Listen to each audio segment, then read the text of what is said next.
विष्णुं शशिवर्णं चतुर्भुजम् प्रसन्नवदनं ध्यायेत् सर्वविघ्नोपशान्तये। व्यासं वसिष्ठनप्तारं शक्तेः पौत्रमकल्मषम् पराशरात्मजं वन्दे शुकतातं तपोनिधिम्। व्यासाय विष्णुरूपाय व्यासरूपाय विष्णवे नमो वै ब्रह्मनिधये वासिष्ठाय नमो नमः। अविकाराय शुद्धाय नित्याय परमात्मने सदैकरूपरूपाय विष्णवे सर्वजिष्णवे। यस्य स्मरणमात्रेण जन्म संसारबन्धनात् विमुच्यते नमस्तस्मै विष्णवे प्रभविष्णवे। ॐ नमो विष्णवे प्रभविष्णवे। श्रीवैशम्पायन उवाच श्रुत्वा धर्मानशेषेण पावनानि च सर्वशः युधिष्ठिरः शान्तनवम् पुनरेवाभ्यभाषत। युधिष्ठिर उवाच किमेकं दैवतं लोके किं वाप्येकं परायणम् स्तुवन्तः कमर्चन्तः प्राप्नुयुर्मानवाः शुभम्। को धर्मः सर्वधर्माणां भवतः परमो मतः किं जपन्मुच्यते जन्तुर्जन्म संसारबन्धनात्। श्रीभीष्म उवाच जगत्प्रभुं देवदेवम् अनन्तम् पुरुषोत्तमम् स्तुवन्नाम सहस्रेण पुरुषः सततोत्थितः तमेव चार्चयन् नित्यम् भक्त्या पुरुषमव्ययम्। ध्यायन् स्तुवन् नमस्यंश्च यजमानस्तमेव च अनादिनिधनं विष्णुं सर्वलोकमहेश्वरम्। लोकाध्यक्षं स्तुवन् नित्यं सर्वदुःखातिगो भवेत्। ब्रह्मण्यं सर्वधर्मज्ञं लोकानां कीर्तिवर्धनम् लोकनाथं महद्भूतं सर्वभूतभवोद्भवम्। येष मे सर्वधर्माणां धर्मोऽधिगतमो मतः यद्भक्त्या पुण्डरीकाक्षं स्तवैरर्चेन्नरः सदा। परमं यो महत्तेजः परमं यो महत्तपः परमं यो महद्ब्रह्म परमं यः परायणम्। पवित्राणां पवित्रं यो मङ्गलानां च मङ्गलम् दैवतं देवतानां च भूतानां यो व्ययः पिता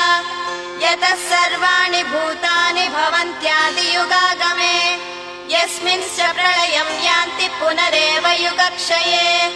तस्य लोकप्रधानस्य जगन्नाथस्य भूपते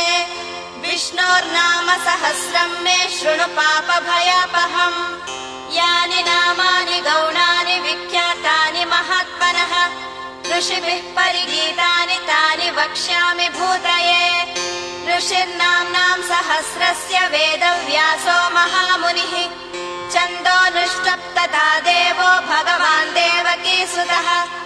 अमृतांशोद्भवो बीजं शक्तिर्देवकीनन्दनः त्रिसामा हृदयं तस्य शान्त्यर्थे विनियुज्यते। विष्णुं जिष्णुं महाविष्णुं प्रभविष्णुं महेश्वरम् अनेकरूपदैत्यान्तं नमामि पुरुषोत्तमम्। अस्य श्रीविष्णो दिव्यसहस्रनाम स्तोत्रमहामन्त्रस्य श्रीवेदव्यासो भगवान् ऋषिः अनुष्टुप् छन्दः। श्रीमहाविष्णुः परमात्मा श्रीमन्नारायणो देवता अमृतांशोद्भवो भानुरिति बीजम् देवकीनन्दनः षष्ठेति शक्तिः उद्भवक्षोभणो देव इति परमो मन्त्रः। शङ्खभृन्नन्दकी चक्रीति कीलकम् शाङ्गधन्वा गदाधर इत्यस्त्रम् रथाङ्गपाणिरक्षोभ्य इति नेत्रम् त्रिसामा सामगः सामेति कवचम् आनन्दम् परब्रह्मेति योनिः ऋतुः सुदर्शनः काल इति दिग्बन्धः श्रीविश्वरूप इति ध्यानम्। श्रीमहाविष्णुप्रीत्यर्थे सहस्रनाम जपे विनियोगः। ध्यानम् क्षीरोदन्वत्प्रदेशे शुचिमणिविलसत्सैकतैर्मौक्तिकानाम् माला क्लप्तासनस्तस्फटिकमणिनिभैर्मौक्तिकैर्मण्डिताङ्गः शुभ्रैरभ्रैरदभ्रैरुपरि विरचितैर्मुक्तपीयूषवर्षैः आनन्दीनः पुनीयादरिनलिन गदा शङ्खपाणिर्मुकुन्दः भूपादौ यस्य नाभिर्वियदसुरविलश्चन्द्रसूर्यौ च नेत्रे कर्णावाशा शिरोदौर्मुखमपि दहनो यस्य वास्तेयमब्धिः अन्तस्तं यस्य विश्वं सुरनरखगो भोगि गन्धर्व दैत्यैः चित्रं रम्यते तं त्रिभुवनवपुषं विष्णुमीशं नमामि। ॐ नमो भगवते वासुदेवाय। शान्ताकारं भुजगशयनं पद्मनाभं सुरेशं विश्वाधारं गगनसदृशं मेघवर्णं शुभाङ्गं लक्ष्मीकान्तं कमलनयनं योगिहृद्यानगम्यं वन्दे विष्णुं भवभयहरं सर्वलोकैकनाथम्। मेघश्यामं पीतकौशेयवासं श्रीवत्साङ्गं कौस्तुभोभासिताङ्गं पुण्योपेतं पुण्डरीकायताक्षं विष्णुं वन्दे सर्वलोकैकनाथम्। नमः समस्तभूतानामादिभूताय भूकृते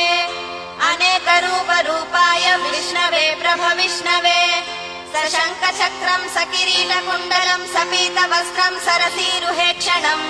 सहारवक्षस्थलशोभिकौस्तुभं नमामि विष्णुं शिरसा चतुर्भुजम्।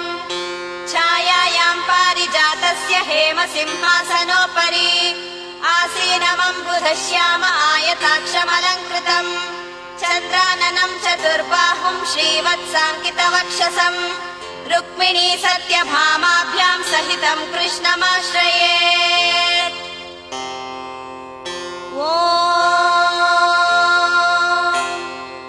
विश्वं विष्णुर्वषत्कारो भूतभव्यभवत्प्रभुः भूतकृद्भूतभृद्भावो भूतात्मा भूतभावनः भूतात्मा परमात्मा च मुक्तानां परमागतिः अव्ययः पुरुषः साक्षी क्षेत्रज्ञोऽक्षर एव च योगो योगविदां नेता प्रधानपुरुषेश्वरः नारसिंहवपुः श्रीमान् केशवः पुरुषोत्तमः सर्वः शर्वः शिवस्ताणुर्भूतादिर्निधिरव्ययः सम्भवो भावनो भर्ता प्रभवः प्रभुरीश्वरः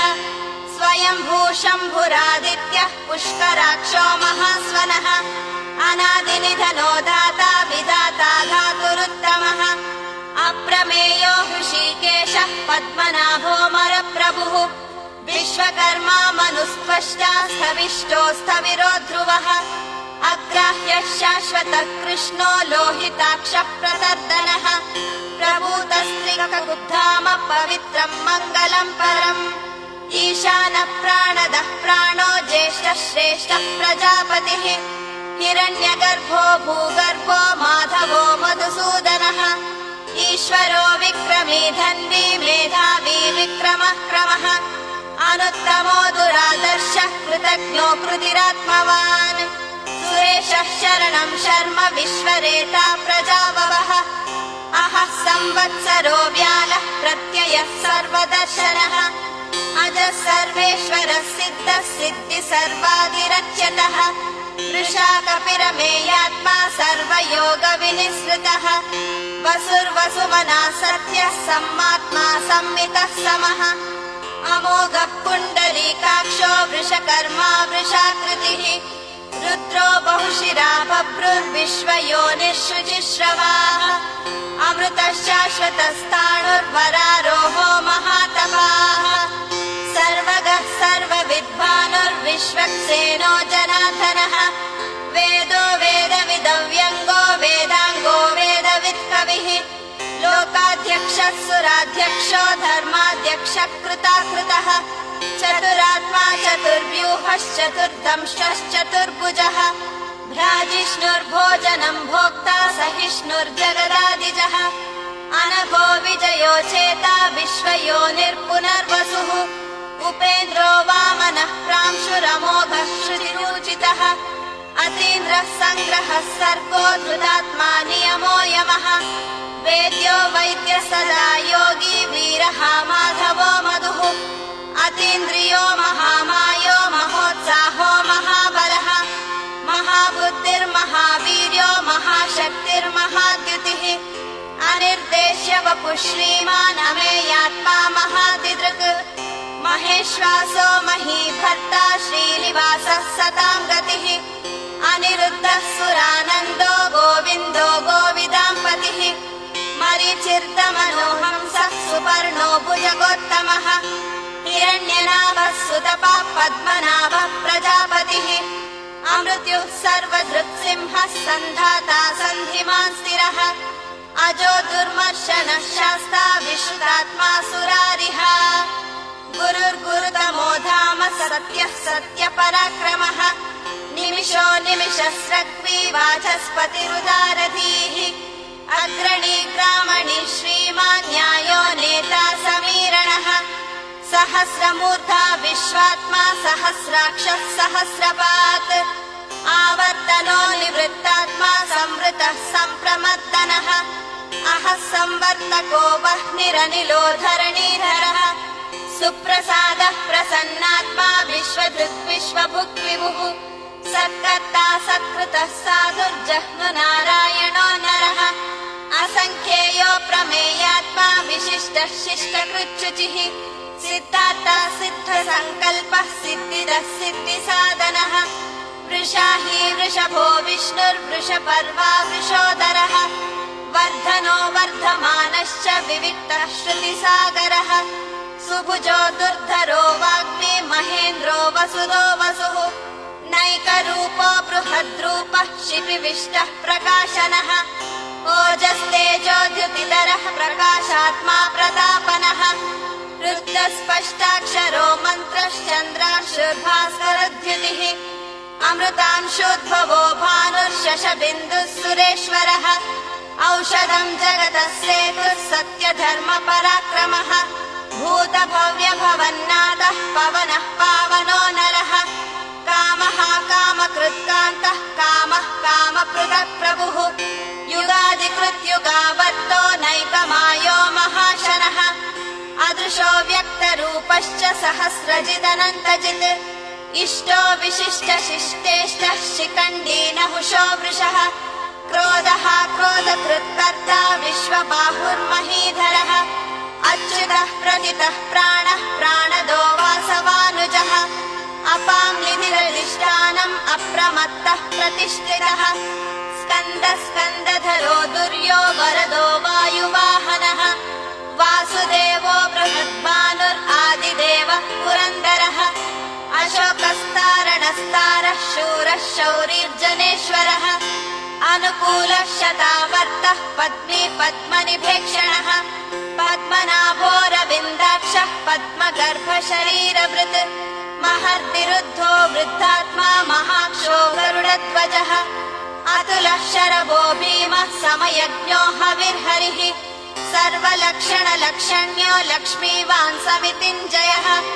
विक्षरो रोहितो मार्गो हेतुर्दामोदरः सहः महीधरो महाभागो वेगवान् अमिताशनः उद्भवः क्षोभणो देवः श्रीगर्भः परमेश्वरः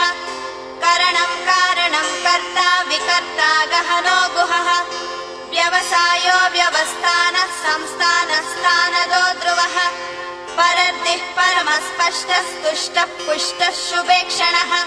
रामो विरामो विरतो मार्गो नेयो नयो नयः वीरः शक्तिमतां श्रेष्ठो धर्मो धर्मविदुत्तमः वैकुण्ठः पुरुषः प्राणः प्राणदः प्रणवः प्रदुः हिरण्यगर्भः शत्रुघ्नो व्याप्तो वायुरदोक्षजः ऋतुः सुदर्शनः कालः परमेष्टि परिग्रहः उग्रः संवत्सरो दक्षो विश्रामो विश्वदक्षिणः विस्तारस्तावरस्थाणुप्रमाणं बीजमव्ययम् अर्थोऽनर्थो महाकोशो महाभोगो महाधनः अनिर्विण्णस्तविष्णोर्भूर्धर्मयूपो महामगः नक्षत्रनेमिर्नक्षत्री क्षमः क्षामः समीहनः यज्ञयुज्यो महेज्यश्च क्रतुः सत्रं सतां गतिः सर्वदर्शी विमुक्तात्मा सर्वज्ञो ज्ञानमुत्तमम्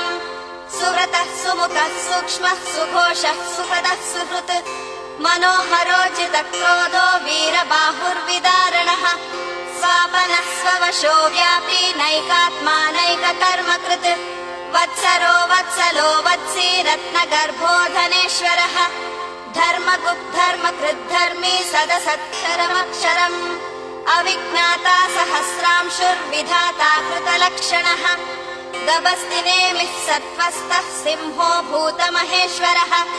आदिदेवो महादेवो देवेशो देवभृद्गुरुः उत्तरो गोपतिर्गोप्ता ज्ञानगम्यः पुरातनः शरीरभूतभृद्भोक्ता कपीन्द्रो भूरि दक्षिणः सोमपोऽमृतपः सोमः पुरुजित् पुरुषोत्तमः विनयो जयः सत्यसन्धो दाशार्हः सात्वतां पतिः जीवो विनयिता साक्षी मुकुन्दो मिदविक्रमः अम्भो निधरनन्तात्मा महोदधिशयोतकः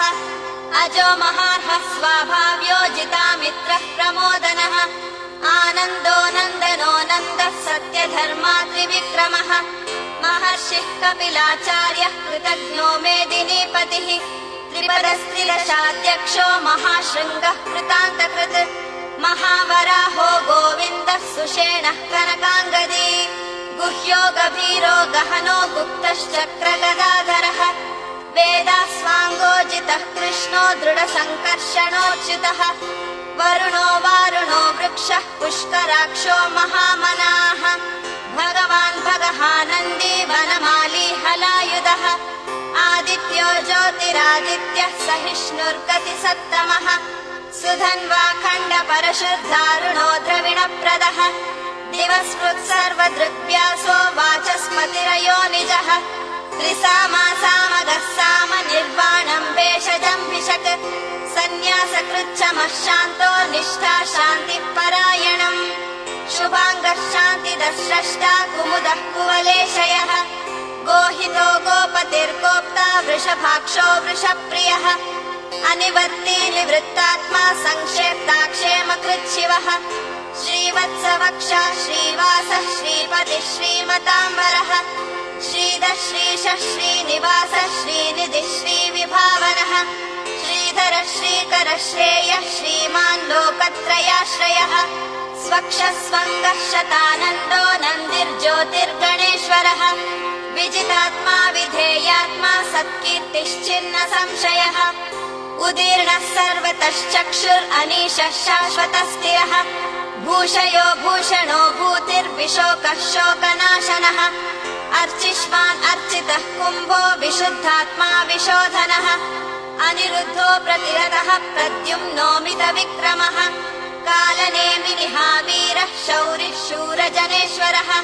त्रिलोकात्मा त्रिलोकेशः केशवः केशिहा हरिः कामदेवः कामपालः कामीकान्तः कृतागमः अनिर्देश्य वपुर्विष्णुर्वीरोऽनन्तो धनञ्जयः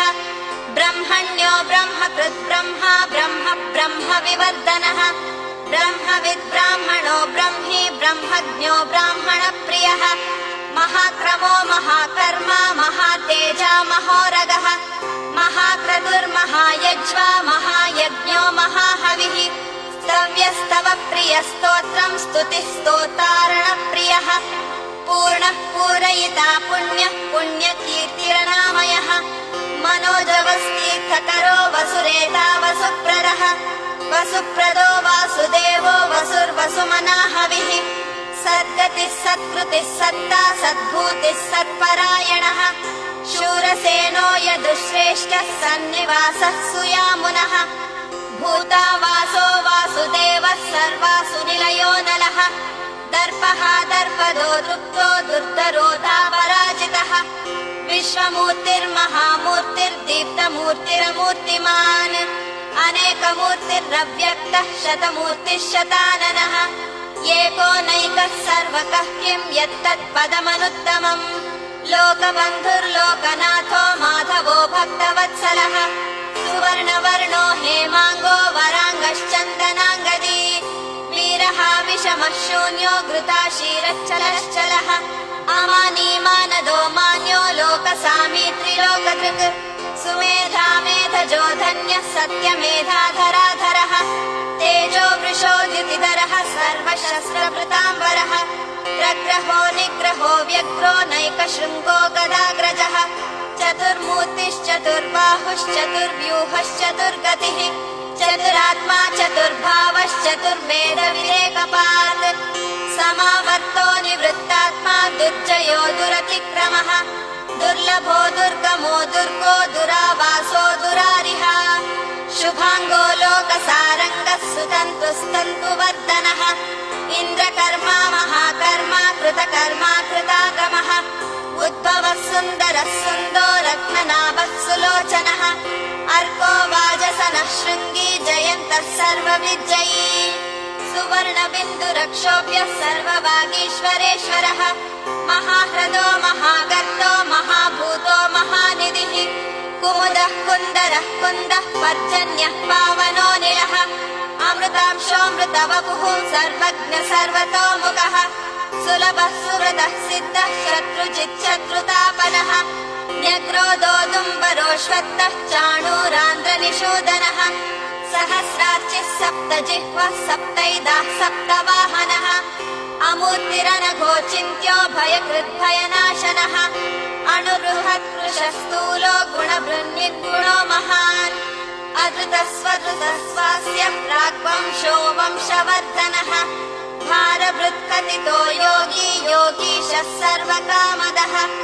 आश्रमः श्रवणः क्षामः सुपर्णो वायुवाहनः धनुर्धरो धनुर्वेदो दण्डो दमयिता दमः अपराजितः सर्वसहो नियन्ता नियमो यमः सत्त्ववान् सात्विकः सत्यः सत्यधर्मपरायणः अभिप्रायः प्रियार्होर्हः प्रियकृत्प्रीतिवर्धनः विहाय सगतिर्ज्योतिः सुरुचिर्हृतभुक् विभुः रविर्विरोचनः सूर्यः सविता रविलोचनः अनन्तो हुतभुग्भोक्ता सुखदो नैकजोऽग्रजः अनिर्विण्णः सदामर्षि लोकाधिष्ठानमद्भुतः सनातनतमः कपिलः कपिरव्ययः स्वस्तिदः स्वस्तिकृत् स्वस्ति स्वस्ति भुक् स्वस्ति दक्षिणः अरौद्रः कुण्डली चक्री विक्रमूर्जितशासनः शब्दातिकः शब्दसः शिशिरः शर्वरीकरः अक्रूरः पेशलो दक्षो दक्षिणक्षरिणावरः विद्वत्तमो वीतभयः पुण्यश्रवणकीर्तनः उत्तारणो दुष्कृतिः पुण्यो दुःस्वप्ननाशनः वीरः रक्षणः सन्तो जीवनः पर्यवस्थितः अनन्तरूपोऽनन्तश्रीर्जितमन्युर्भयापहः चतुरश्रो गभीरात्मा विदिशो व्यादिशो दिशः अनादिर्भूर्भुवो लक्ष्मी सुवीरो रुचिराङ्गदः जननो जनजन्मादिर्भीमो भीमपराक्रमः आधारनिलयो धाता पुष्पहासः प्रजागरः ऊर्ध्वगः सत्पथाचारः प्राणदः प्रणवः पणः प्रमाणं प्राणनिलयः प्राणभृत् प्राणजीवनः तत्त्वं तत्त्वविदेकात्मा जन्म मृत्युजरादिगः भूर्भुवः स्वस्तरुस्तारः सविता प्रपितामहः यज्ञो यज्ञपतिर्यज्वा यज्ञाङ्गो यज्ञवाहनः यज्ञभृद्यज्ञकृद्यग्नि यज्ञभृद्यज्ञसाधनः यज्ञान्तिकृद्यज्ञगुह्यमन्नमन्नादयेव च आत्मयोनिः स्वयं जातः वैखानः सामगायनः देवकीनन्दनः स्रष्टा क्षितीशः पापनाशनः शङ्खबृन्नन्दकी चक्री शाङ्गधन्वा गदाधरः रथाङ्गपाणिरक्षोभ्यः सर्वप्रहरणायुधः सर्वप्रहरणायुध ॐ नमः इति वनमाली गदीशाङ्गी शङ्की चक्री च नन्दकी श्रीमन्नारायणो विष्णुर्वासुदेवोऽभिरक्षतु वनमाली गदीशाङ्गी शङ्की चक्री च नन्दकी श्रीमन्नारायणो विष्णुर्वासुदेवोऽभिरक्षतु वनमाली गदीशाङ्गी शङ्की चक्री च नन्दकी श्रीमन्नारायणो विष्णुर्वासुदेवोऽभिरक्षतु इतीदं कीर्तनीयस्य केशवस्य महात्मनः नाम्नां सहस्रं दिव्यानाम् अशेषेण प्रकीर्तितम् य इदं शृणुयात् नित्यं यश्चापि परिकीर्तयेत् नाशुभं प्राप्नुयात् किञ्चित् सोमुत्रेह जमानवः वेदान्तगो ब्राह्मणः स्यात् क्षत्रियः मनुष्यो धनः समृद्धः स्यात् शूद्रः सुखमवाप्नुयात् धर्मार्थी प्राप्नुयात् धर्ममर्थार्थी चार्थमाप्नुयात् कामानवाप्नुयात् कामी प्रजार्थी चाप्नुयात् प्रजाम् भक्तिमान्यः सदोत्ताय शुचिस्तद्गतमानसः सहस्रं वासुदेवस्य नाम्नाम् एतत् प्रकीर्तयेत् यशः प्राप्नोति विपुलं ज्ञाति प्राधान्यमेव च अचलां श्रियमाप्नोति श्रेयः प्राप्नोत्यनुत्तमम् न भयं क्वचिदाप्नोति वीर्यं तेजश्च विन्दति भवत्यरोगो द्युतिमान् बलरूपगुणान्वितः रोगात्तो मुच्यते रोगात् बद्धो मुच्येत बन्धनात् भयान् मुच्येत भीतस्तु मुच्येतापन्न आपदः दुर्गाण्यतितरत्याशु पुरुषः पुरुषोत्तमम् सुवन्नाम सहस्रेण नित्यं भक्ति समन्वितः वासुदेवाश्रयो मर्त्यो वासुदेवपरायणः सर्वपाप विशुद्धात्मा याति ब्रह्म सनातनम् न वासुदेव भक्तानामशुभं विद्यते क्वचित् जन्म मृत्युजरा व्याधि भयं नैवोपजायते इमं स्तवमधीयानः श्रद्धा भक्ति समन्वितः युज्येतात्मा सुखक्षान्ति श्रीधुति स्मृति कीर्तिभिः न क्रोधो न च मात्सर्यं न लोभो न शुभामतिः भवन्ति कृत पुण्यानां भक्तानां पुरुषोत्तमे द्यौस चन्द्रार्क नक्षत्राखं दिशो भूर्महोदधिः वासुदेवस्य वीर्येण विहृतानि महात्मनः ससुरासुर गन्धर्वं स यक्षोरगराक्षसम् जगद्वशे वर्ततेदं कृष्णस्य सचराचरम् इन्द्रियाणि मनो बुद्धिः सत्त्वं तेजो बलं धृतिः वासुदेवात्मकान्याहुः क्षेत्रं क्षेत्रज्ञ एव च सर्वागमानामाचारः प्रथमं परिकल्पते आचार प्रभवो धर्मो धर्मस्य प्रभुरच्युतः ऋषयः पितरो देवाः महाभूतानि धातवः जङ्गमा जङ्गमं चेदं जगन्नारायणोद्भवम् योगो ज्ञानं तथा साङ्ख्यं विद्वा शिल्पादिकर्म च वेदाः शास्त्राणि विज्ञानमेतत् सर्वं जनार्दनात् एको विष्णुर्महद्भूतं पृथक्च्यूतान्यनेकशः त्रीन् लोकान् व्याप्य भूतात्मा भुक्ते विश्वभुगव्ययः इमं स्तवं भगवतो विष्णोर्व्यासेन कीर्तितम् पठेत्य इच्छेत् पुरुषः श्रेयः प्राप्तुं सुखानि च